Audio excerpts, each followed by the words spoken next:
रमेश एक छोटे से गांव में रहता था। वह पढ़ा लिखा और समझदार युवक था, परंतु गांव में फैले अंधविश्वासों से उसे सख्त नफरत थी। गांव के लोग अक्सर जंगल के उस पेड़ की चर्चा करते थे जिसे शापित माना जाता था।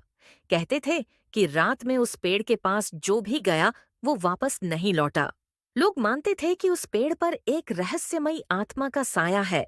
रमेश इन बातों को सिर्फ अंधविश्वास मानता था और गांव वालों का डर बेवजह समझता था।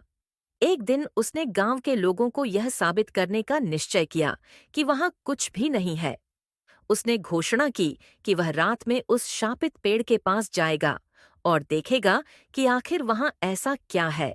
गांव वालों ने उसे बहुत रोका और समझाया, पर रमेश ने किसी की नहीं सुनी। आखिरकार एक अंधेरी रात में वह अकेला जंगल की ओर बढ़ गया।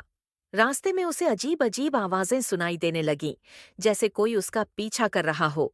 उसने इसे अपने मन का भ्रम समझकर नजरअंदाज किया और तेजी से पेड़ की ओर बढ़ने लगा। पेड़ के पास पहुंचते ही उसे वहां एक अजीब सी ठंडी हवा महसूस हुई। अचानक उसे ऐसा लगा कि कोई उसके पास ही खड़ा है। उसने हिम्मत जुटाई और चारों ओर देखा, पर वहां कोई नहीं था। रमेश ने मन में सोचा, यह सिर्फ मेरा वहम है। वह खुद को समझाकर पेड़ के पास बैठ गया। तभी उसे किसी के चलने की आवाज आई।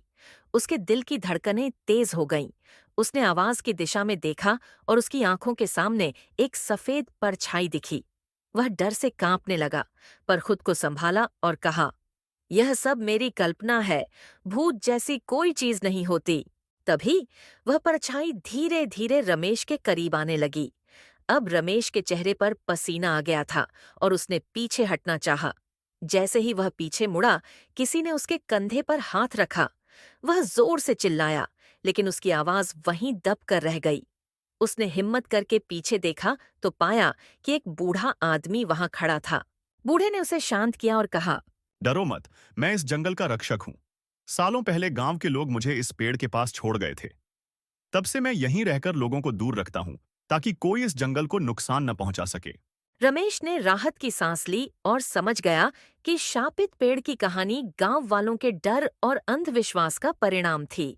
उसने गांव लौटकर सबको बताया कि उस पेड़ पर कोई आत्मा नहीं है, बल्कि वहां एक साधारण बूढ़ा व्यक्ति है।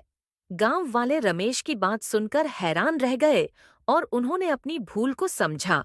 इस घटना से गांव के लोगों ने सीखा कि अंधविश्वास और डर के बजाय सच को जानने और समझने की कोशिश करनी चाहिए।